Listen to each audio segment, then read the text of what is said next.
अस्सलाम वालेकुम नाज़रीन। 24 जुलाई जुमे का दिन, कुछ बहुत अहम तरीन खबरें, तफसीलात, लॉन्ग मार्च का ऐलान, पाकिस्तान से भी बहुत सी खबरें हैं, भारत से भी बहुत सी खबरें हैं। ईरान के अंदर सफारत खानों को, जो यूरोपीय बहुत सारे ममालिक के सफारत खाने हैं, उनको खाली कराना शुरू कर दिया है। कुछ बहुत तशवीशनाक खबरें मिडल ईस्ट से भी हैं, और उसके साथ साथ मोस्ट इंपॉर्टेंटली यहाँ पर भी कुछ लड़ाई है जिसका आगाज़ हो चुका है। वो भी आपके सामने रखते हैं। आगाज़ लेकिन करेंगे पाकिस्तान से, क्योंकि ऑब्वियसली सबसे पहले हमारी अपनी सिचुएशन, हमारे अपने मामलात। पाकिस्तान से आगाज़ करेंगे। सुहेल आफरीदी 5 अगस्त को जो जलसा है उसके अंदर लॉन्ग मार्च की तारीख का ऐलान करने वाले हैं। ये खबर आ रही है और कहा जा रहा है कि सुहेल आफरीदी 5 अगस्त को जो जलसे में खिताब करेंगे उसमें एक तारीख दी जाएगी जिसमें इस्लामाबाद की जानिब रुख के हवाले से डिस्कशन होगी या एक ऐलान होगा बाकायदा तौर के ऊपर, अगला लाहिया दिया जाएगा।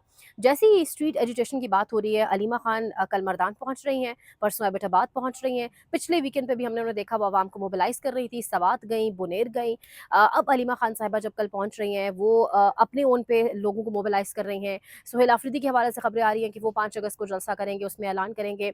साथ ही साथ सुहेल आफरीदी और इमरान खान दोनों को वफाकी आईनी अदालत के हवाले कर दिया गया है। हवाले इस तरह कर दिया गया है कि पाकिस्तान की सुप्रीम कोर्ट ने आज फैसला सुनाना था कि जो नैब के हवाले से नैब के हवाले से जितनी भी जो है वो केसेस हैं, वो सुनेंगे, सुप्रीम कोर्ट सुनेगी या वफाकी आईनी अदालत सुनेगी। तो आज उस हवाले से फैसला आ चुका है। सुप्रीम कोर्ट ने अपने तमाम तर इख्तियारात सरेंडर कर दिए हैं, और जिस तरीके से सरनगू हुए में तमाम तर इदारे एक ताकत के नीचे, सुप्रीम कोर्ट ऑफ पाकिस्तान ने कहा है कि हम नैब के हवाले से किसी किस्म का कोई केस नहीं सुन सकते। कोई भी केस अगर नैब के हवाले से अपीलें हैं वो वफाकी आईनी अदालत यानी फेडरल कॉन्स्टिट्यूशनल कोर्ट सुनेगी, जिसके सरबराह हैं अमीनुद्दीन खान साहब। तो उसमें अमीनुद्दीन खान साहब हैं, उसमें बाकिर नजफी साहब हैं जो लाहौर हाई कोर्ट के चीफ जस्टिस बनने वाले थे, लेकिन फिर कहा गया कि वो चीफ जस्टिस बनने के काबिल नहीं है। फिर उनको इधर इस्लामाबाद की वफाकी आईनी अदालत में, उधर वो chief justice Lahore high court बनने के काबिल नहीं थे, लेकिन उधर से उन्हें इस्लामाबाद की अदालत में जो है वो ट्रांसफर कर दिया गया वफाकी आईनी अदालत में। और तीसरे इसमें मुझे जज साहब का नाम नहीं याद, लेकिन ये केयर टेकर गवर्नमेंट जो केपी के अंदर थी उसमें वहाँ के वजीर कानून थे। तो फिर अब आप अंदाजा लगा लें कि तीनों कौन से जज हैं जो वफाकी आईनी अदालत का हिस्सा है, वो ये तमाम तर चीज़ें सुनेंगे। साथ ही साथ फेडरल कॉन्स्टिट्यूशनल कोर्ट ने वो अपीलें भी अपने पास रख ली हैं जिसमें 9 मई के हवाले से जो सुनी जानी थी, और जो एक रिलीज फोर्स बनी थी, इमरान खान रिहाई फोर्स जो बनी थी, उसके हवाले से बाकायदा तौर पे वफाकी आईनी अदालत अदालत कह रही है कि वो भी अब हम सुनेंगे। माजी में हमने देखा, अगर हम पढ़ें, अगर हम माजी उठाकर देखें तो भुट्टो रिहाई फोर्स, भुट्टो फोर्स, नून लीग की फोर्सेज ये सब बनती रही हैं, लेकिन क्योंकि अब निज़ाम आप जानते हैं कि धुतकारा हुआ निज़ाम है, अब अवाम का निज़ाम खुद भी जानता है हमें अवाम धुतकार चुकी है, बहुत तरीक़ों से धुतकार चुकी है, तभी तो निज़ाम ने गोलियाँ चलाकर अवाम को चुप कराने की कोशिश की। तो इसलिए अब इमरान खान रिलीज़ फ़ोर्स या रिहाई फ़ोर्स भी बनेगी तो उसका भी खौफ है, और वो भी मामला उठा के वफाकी आईनी अदालत के हवाले कर दिया है। तो जैसे ही जो है वो वेजिटेशन नज़र आई या नज़र आया कि शायद सड़कों पर मामलात जा रहे हैं, तो फ़ौरन से इमरान खान और सुहेल आफरीदी दोनों के मामलात उठाकर वफाकी आईनी अदालत के टोकरी में डाल दिए हैं। सो ये एक जानिब सिचुएशन है, दूसरी जानिब अब लड़ाई शुरू हो गई है। देखिए, मैंने कल भी शायद आपसे बात करते हुए, डिस्कशन करते हुए कहा था, नून लीग जानती है अंदर से अपनी असलियत और पीपल्स पार्टी की असलियत भी। पीपल्स पार्टी वाइस वर्सा अपनी असलियत भी जानती है और नून लीग की असलियत भी। राना सनाउल्लाह साहब को मैं सुन रही थी, वो कह रहे थे जी कि बिलावल का नाम सुनते और देखते ही ना मुझे करप्शन याद आ जाती है। 2,500-3,000 अरब की करप्शन हुई। जब कल इस बात का ज़िक्र मोहम्मद मालिक साहब ने किया, तो कमर ज़मान कायरा साहब उनके प्रोग्राम में थे, वो बिफर गए, वो बहुत ज़्यादा तप गए, और उन्होंने कहा कि नहीं, आप ये बात कितनी बार करेंगे मोहम्मद मालिक अपने प्रोग्राम में। उनसे भी बर्दाश्त नहीं हुआ। आप सब जानते हैं कि ये लोग, हर किसी को पता है कि किस तरीके से ये लोग करप्शन करते हैं, किस तरीके से मामलात को देखा जाता है, किस तरीके से मामलात को चलाया जाता है। तो ऑब्वियसली ये पीपल्स पार्टी और नून लीग की तमाम तर चीज़ें पता हैं, लेकिन अभी आपस में भी ना एक दूसरे के दस्तों के रिबा हो गए हैं, क्योंकि बहुत सारी चीज़ें अब इनको भी दिखाई दे रही हैं, बहुत सारी चीज़ें जो इनको भी समझ आ रही हैं। लेकिन मैं शुरू से ये कहती हूँ कि इनके पास तो वो कंधा भी नहीं है जिस पर सर रख कर रोएंगे, क्योंकि इन्होंने तो अवाम को अपने साथ छोड़ा ही नहीं है, इनके साथ तो अवाम ही नहीं है। बेशक जाके कश्मीर में जलसों से खिताब करें और कहें कि हमें कश्मीर का वज़ीर आज़म बना दो, पाकिस्तान का वज़ीर आज़म तो मियाँ साहब को किसी ने बनाया नहीं है, कश्मीर का वज़ीर आज़म खाक बनेंगे। तो बेशक जो मर्ज़ी करें, अवाम जानती है। यानी आप अंदाज़ा करें, एक हफ़्ते में, जस्ट इन अ वीक, 21 रुपए, अगर मैं गलत नहीं हूँ तो 21 रुपीज़ आपका पेट्रोल महंगा हुआ है, 56 रुपीज़ आपका डीजल महंगा हुआ है।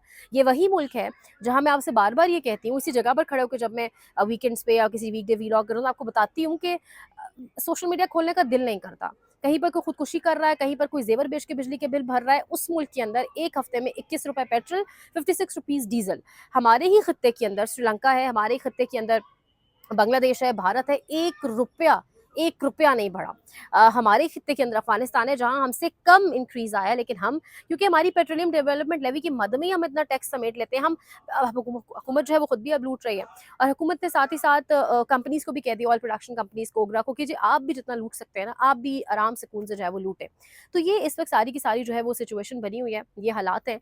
और इनके पास तो कंधे, मैंने कहा ना, अवाम का कंधा भी नहीं होना सर रख के रोने के लिए। एक जानिब ये सारी कहानी है, तो दूसरी जानिब जो बहुत इंपॉर्टेंट है कि निज़ाम में बड़ी तब्दीली एक हुई है। लेफ्टिनेंट जनरल आमिर रज़ा साहब जो हैं वो तीसरे नंबर के ऊपर मुल्क की आप कहें ताकतवर तरीन शख्सियत बन चुके हैं। ये जो तब्दीली हुई है 26वीं आईनी तरमीम के नतीजे में हुई है।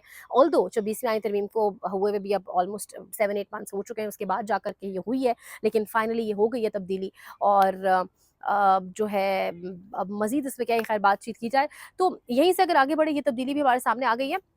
मिडल ईस्ट की सिचुएशन बहुत ख़राब हो रही है, और मिडल ईस्ट की सिचुएशन ये हो रही है कि रात को ईरान के ऊपर 13वीं लगातार रात थी, इनफैक्ट 14वीं रात थी, 14th कंसेक्यूटिव नाइट, जब ईरान के ऊपर यूएस की जानिब से अटैक्स किए गए।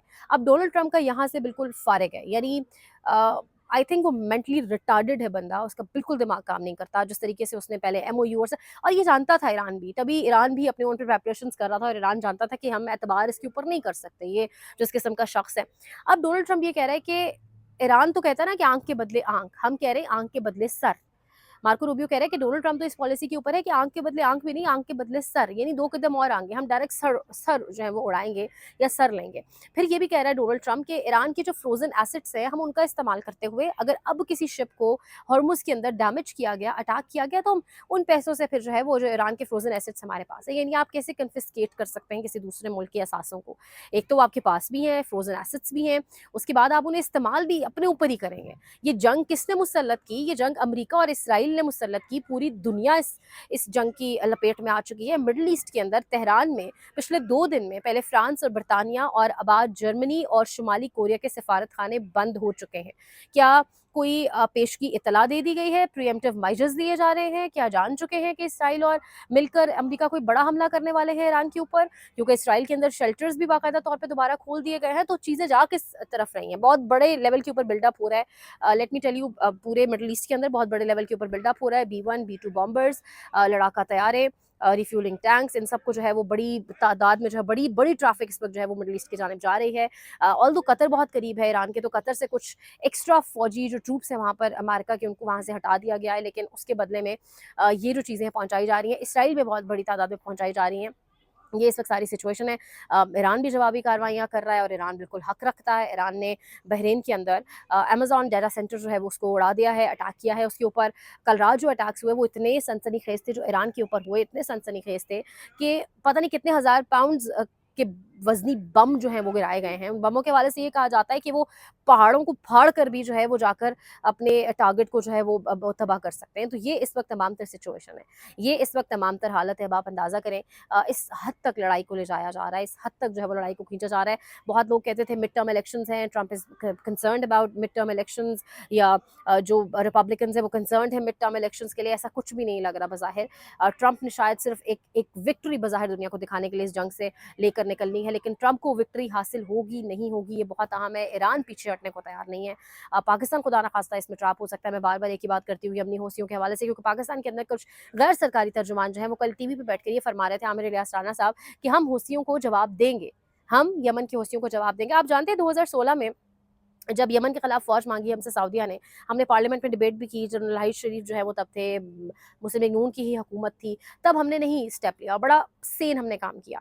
क्या इस बार हम ये काम करने जा रहे हैं? क्योंकि इस बार तो गैर सरकारी तर्जुमान कह रहे हैं कि हम हौसियों को जवाब देंगे, और हर सूरत जो है वो हम हौसियों को जवाब देंगे।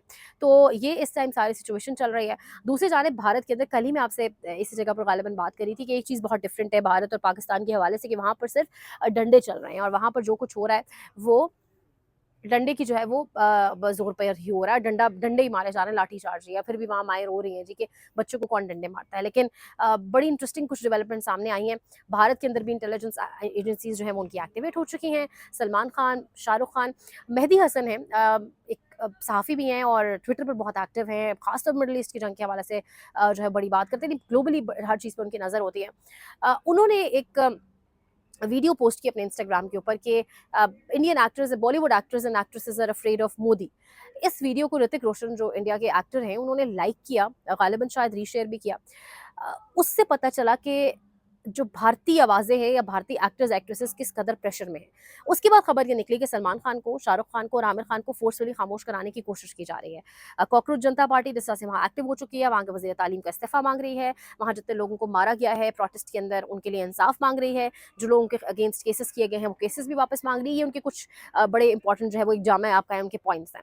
सो वहाँ पर भी जो है वो एक्टिवेट हो चुके हैं, वहाँ पे एजेंसीज एक्टिवेट हो चुकी हैं, वहाँ पर एजेंसीज इन तमाम तरह एक्टर्स के क्लोज एसोसिएट्स को, इनके रिश्तेदारों को या इनके जो भी क्लोज लोग हैं उनके बिजनेसेस को नहीं चलने दे रही, उनके ऑफिस को जाके तोड़-फोड़ की जाती है और इन एक्टर्स और एक्ट्रेसेस को ये कहा जा रहा है कि बिल्कुल खामोश, ज़िप अप कर लें and you are not going to speak on whatever is happening, जो कुछ भी इंडिया में हो रहा है, जो प्रोटेस्ट हो रहे हैं, जो नहीं हो रहे। तो ये इस तरह से वहाँ पर भी जो है वो डराने, धमकाने का सिलसिला जारी है। उन्हें समझ ये नहीं आती कि इख्तिलाफ़ राय को दबाकर, इन आवाज़ों को दबाकर कैसे देखिए हुकूमत, रियासत मज़बूत तब होती है जब अवाम के साथ हम आहंग हो। जब अवाम उसको आती कैसे है? मुझे वो प्रोसेस पता है, डेमोक्रेसी है क्या? हमने किताबों में पढ़ा, यही पढ़ा डेमोक्रेसी क्या है? मतलब जमहूरियत है क्या? जमूर से ही तो है, आम आदमी से ही तो है। जब पाकिस्तान में, जब भारत में जमहूर की आवाज़ गोलियों से या लाठियों से या प्रेशराइज़ तरीके से धमकियों से चुप कराने की कोशिश कराई जाती है, तो जमहूर ही नहीं है, तो फिर आप क्या लेकर चलेंगे? आप किस चीज़ का रिफ्लेक्शन हैं?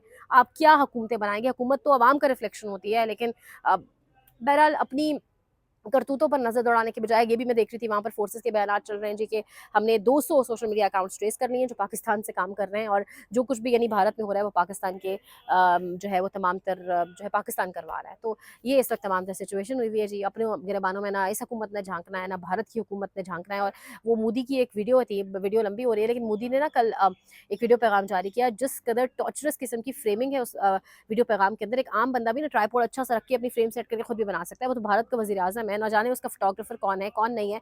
यानी इस कदर टॉर्चरस लग रहा है, प्रोटेस्टर्स से कोई बात नहीं कर रहा है या आम लोगों को कोई मैसेज नहीं दे रहा, प्रोटेस्टर्स को उल्टा डरा रहा है। इस तरह से उसने वो वीडियो बनाई हुई है और उसकी जो फ्रेम आया हुआ है, यानी क्या ही बहरहाल बात की जाए, वो वही बात है कि आवाम से कॉन्टैक्ट या कम्युनिकेट या इंटैक्ट नहीं रह सकते। ये वो बूमर्स ही हैं वाक़तन, ये जेन ज़ी के अकॉर्डिंग नहीं चल सकते या उनकी एक्सपेक्टेशंस पर पूरा उतरना बहुत दूर की बात है। ये जेन ज़ी को वो कुछ दे ही नहीं सकते जो जेन ज़ी डिमांड कर रही है। और जेन ज़ी हमारे खित्ते के अंदर जाग रही है, चाहे वो श्रीलंका हो, चाहे वो बांग्लादेश हो, भारत हो। पाकिस्तान की जेन ज़ी कब जागेगी? पाकिस्तान के अंदर इवन मिलेनियल्स भी कब जागेंगे और कब सड़कों पर आएँगे और कब आवाज़ें उठाएँगे और कब ये जो पेट्रोल, डीज़ल और बम गिराए जा रहे हैं मुख्तलिफ इनके खिलाफ, कब आवाज़ उठाएँगे? अल्लाह को रहम करे। मज़ीद इंशाल्लाह आपको अपडेट करते हैं अगले व्लॉग में। लाइक करें, शेयर करें, सब्सक्राइब करें। जो न्यू सब्सक्राइबर्स आ रहे हैं, जो कमेंट कर रहे हैं, जो कंटेंट शेयर कर रहे हैं, जो लाइक कर रहे हैं, उनका बहुत शुक्रिया। अपना बहुत ख्याल रखें। अल्लाह निगहबान।